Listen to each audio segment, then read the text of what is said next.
नमस्कार साथियों स्वागत है आपका मेरे चैनल पर। दोस्तों आज मैं एम्प्लॉय की 5 बड़ी खबरें लेके आया हूं। जी हाँ साथियों, सबसे बड़ी खबर है एचआरए को लेके।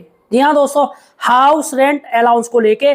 और इस हाउस रेंट अलाउंस पर दोस्तों सरकार ने नए नियम जारी कर दिए हैं। जी हाँ साथियों, हाउस रेंट अलाउंस काफी लोग तरीके से बचा रहे थे दोस्तों, कहीं कुछ ना कुछ जुगाड़ लगा के हाउस रेंट अलाउंस के जरिए अपना टैक्स बचा रहे थे। लेकिन दोस्तों सरकार ने उस पर भी कैची चला दिया। आखिर दोस्तों 5 बड़ी खबरें क्या है, हम इन हेडलाइंस पर पहले बात करते हैं। दोस्तों सबसे पहले हम बात करेंगे एचआरए को लेके। आखिर सरकार ने हाउस रेंट अलाउंस यानी दोस्तों 12 अगस्त 2025 का कौन सा वो आदेश है जो कि दोस्तों प्रभावी हो जाएगा 2026 में, 1 अप्रैल 2026 से वो प्रभावी हो जाएगा। आखिर वो क्या आदेश है एचआरए का, मैं आपको बताऊंगा दोस्तों। दूसरी बड़ी खबर है दोस्तों, 10 लाख के लेन देन पर सरकार की पैनी नजर है। अगर आपके खाते में 10 लाख रुपए हैं या उसकी एफडी हुई है या कभी भी आपने 10 लाख रुपए रखवाए हैं तो दोस्तों उस पर सरकार की नजर रहेगी। आखिर 10 लाख रुपए का आपको हर साल ब्यौरा देना पड़ेगा, जो कि गलत है दोस्तों, ये बिल्कुल गलत है।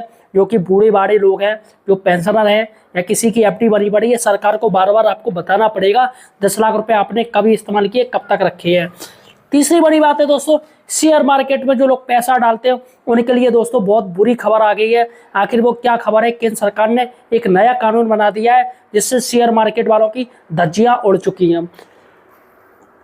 चौथी बड़ी खबर है दोस्तों, एनपीएस को ओपीएस में बदला गया। जी हाँ दोस्तों, न्यू पेंशन स्कीम को सरकार की तरफ से ओपीएस में बदल दिया गया। यानी कि कुछ कर्मचारी थे जिनको दोस्तों अब एनपीएस की जगह ओपीएस का लाभ सरकार देगी। और पांचवी बड़ी खबर है, ओपीएस पर सरकार का क्या नियम है। दोस्तों ये 5 बड़ी खबरें आपको हमारे वीडियो में मिलेंगी, पूरे सारी जानकारी आपको हमारे चैनल पे मिलेगी। अतः साथियों सही और सटीक जानकारी के लिए आप हमारे चैनल द एम्प्लॉयड हेल्पर को सब्सक्राइब जरूर कीजिए। अगर आप एक सरकारी कर्मचारी हैं या फिर संविदा कर्मचारी हैं, सरकार के अधीन कार्य कर रहे हैं, तो ये वीडियो दोस्तों खासकर आपके लिए देखिएगा। दोस्तों सबसे बड़ी बात है, अगर आपको एचआरए का फायदा लेना है, हम यहाँ पर चलेंगे। एचआरए का फायदा लेना है तो दोस्तों आपको मकान मालिक के साथ अपना संबंध बताना पड़ेगा। आपका क्या संबंध है वो आपका बताना पड़ेगा। अगर आपके पिता के यहाँ आप रह रहे हो तो कुछ लोग कह देते भैया रेंट हम उनको दे रहे हैं, ये गलत हो जाएगा। आप अपने किसी फैमिली रिलेशन के यहाँ पर रह रहे हो और उनका अगर आप पैन कार्ड इस्तेमाल कर रहे हो तो सरकार आपको जांच के दायरे में ला देगी कि आखिर आप कैसे एक रिश्तेदार के यहाँ रेंट पर रह सकते हैं। आखिर वो रिश्तेदार आपका कौन लगता है ये आपको सरकार को बताना पड़ेगा। यानी दोस्तों सरकार ने स्ट्रिक्टली नियम कर दिए हैं, अब आपको पूरी पहचान बतानी पड़ेगी, तब जाके आपको एचआरए का फायदा मिलेगा। देखिएगा साथियों, सबसे बड़ी बात है कि सरकार ने जो नियम है 12 अगस्त 2025 को संसद में पार्लियामेंट में दोस्तों एक संशोधन कर दिया है और 6 दशक पुराना जो नियम था उसे हटा दिया है, बदल दिया है। देखिएगा एक छोटी सी न्यूज है दोस्तों, एचआरए का फायदा लेना है तो मकान मालिक के साथ बताना होगा संबंध। देखिएगा आयकर अधिनियम 2025 के नियम के लिए अधिसूचित 1 अप्रैल से होंगे प्रभावी। नए अधिनियम में किसी तरह का नया कर नहीं, केवल भाषा को बनाया गया है सरल। देखिए प्रत्यक्ष कर बोर्ड सीबीडी ने शुक्रवार को आयकर अधिनियम 2025 के लिए नियमों को अधिसूचित जारी कर दी। इसमें वेतनभोगियों के लिए मकान किराया भत्ते एचआरए पर बढ़े हुए लाभ का प्रावधान है, लेकिन मकान मालिक किराएदार के संबंधों की जानकारी देना अनिवार्य कर दिया है। आयकर नियम 2026 इस सरल प्रत्यक्ष कर कानून को लागू करेंगे जिसे पिछले साल संसद ने मंजूरी दी थी। यह 1 अप्रैल से प्रभावी होगा। यानी संसद ने 12 अगस्त 2025 को 6 दशक पुराने आयकर अधिनियम 1961 को बदलने के लिए नया आयकर विधेयक पारित किया था। तो दोस्तों यहाँ पर सबसे बड़ी बात है, 1961 का जो आयकर अधिनियम है वो सरकार ने चेंज करके अब ये 12 अगस्त 2025 वाला लागू कर दिया। 1 अप्रैल से दोस्तों लागू हो गया। चलेगा दोस्तों, ये बड़ी खबर थी। दूसरी बात करेंगे दोस्तों, 10 लाख के लेन देन पर सरकार की नजर रहेगी कि आखिर आप कहाँ इस्तेमाल कर रहे हैं। देखिएगा दोस्तों, इसकी भी एक न्यूज मैं आपको दिखा दूं। खाते में 10 लाख से अधिक की नगद जमा निकासी पर बताना होगा पैन कार्ड। आपको पैन कार्ड देना पड़ेगा। नए नियमों के तहत किसी व्यक्ति के या एक से अधिक खातों में एक वित्त वर्ष में लगभग 10 लाख रुपए या उससे अधिक की नकद जमा या निकासी पर पैन बताना अनिवार्य होगा। वर्तमान में एक दिन 50,000 रुपए से अधिक नकद जमा करने के लिए पैन जरूरी है। मोटर वाहनों की खरीद के मामले में कीमत 5 लाख रुपए से अधिक होने पर खरीदार को अपना पैन बताना होगा। मौजूदा नियमों में 2 पहिया की खरीद के लिए पैन प्रावधान है, जबकि मोटर वाहनों के लिए कीमत चाहे जो भी हो वह अनिवार्य था। तो यहाँ पर दोस्तों सरकार ने सीधी सी बात है आपके 10 लाख रुपए लेन देन सरकार पैनी नजर रखेगी। चलेगा दोस्तों, ये हो गई दूसरी बड़ी खबर। तीसरी न्यूज की हम चलते हैं दोस्तों। शेयर मार्केट में अगर आप पैसा डालते हो तो आपको सरकार को बताना पड़ेगा।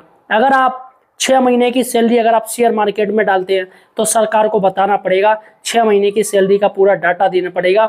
आप कौन से शेयर ले रहे हो, कहाँ डाल रहे हो, क्या आपको प्रॉफिट हुआ, ये आपको सरकार को बताना पड़ेगा अगर आप अपने 6 महीने की सैलरी को पूरा लगाते हो दोस्तों शेयर मार्केट में। तो दोस्तों बहुत बड़ी खबर है इसमें दोस्तों।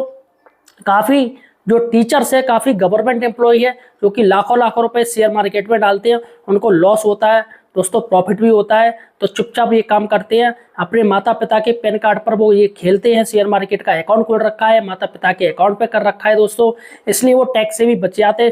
लेकिन सरकार दोस्तों अब वो नहीं चलने देगी। सरकार पूरा अगर आप अपने माता पिता के अकाउंट से शेयर मार्केट खेल रहे हैं, आपने शेयर खोल रखा है, तो सरकार उसमें दोस्तों पूछ लेगी कि ये पैसा इन पे कहाँ से आया है, ये आपने इसका लेन देन, इनका ये शेयर मार्केट क्या कर रहे हैं, इनकी एज क्या है, इनकी सारी की सारी जानकारी दोस्तों उनके पैन कार्ड के माध्यम से जान ली जाएगी।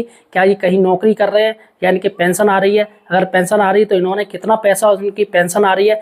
यानी कि दोस्तों एक ओर से देखा जाए तो शेयर मार्केट वालों को जो खेलते हैं उनके लिए बहुत बड़ा झटका दे दिया सरकार ने कि अब वो अपने माता पिता का पैन कार्ड इस्तेमाल नहीं कर सकते, आधार कार्ड इस्तेमाल नहीं कर सकते हैं, उनको लेन देन का पूरी जानकारी सरकार को देनी पड़ेगी। तो दोस्तों यह चौथी बड़ी खबर है। तीसरी बड़ी खबर है।